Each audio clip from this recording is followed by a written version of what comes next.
your screen door is always being left open, you know what it's like to have your house full of flies. That's why I came up with the automatic screen door closer. If you like this video, make sure you subscribe to my channel, Duct Tape Mechanic, for more tinkering videos. For this project, I used a car window motor and actuator because they're cheap and readily available. I had to cut off some excess brackets using my angle grinder.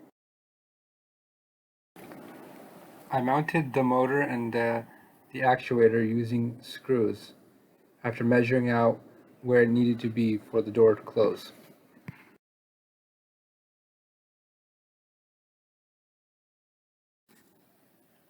Though not outwardly apparent by how the wires look, the actual wiring of this project is relatively simple. I have a switch which is connected to an Arduino which controls a relay, which is pretty straightforward for a lot of projects. But the relay is connected to another relay, a double pull, double throw relay, which in turn is responsible for switching the polarity of the motor.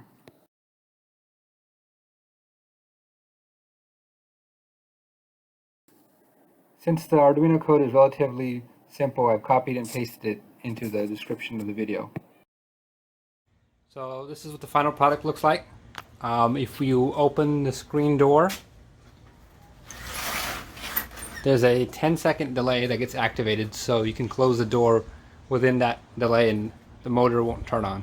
But if you don't close it, then the door will automatically close. Just like that.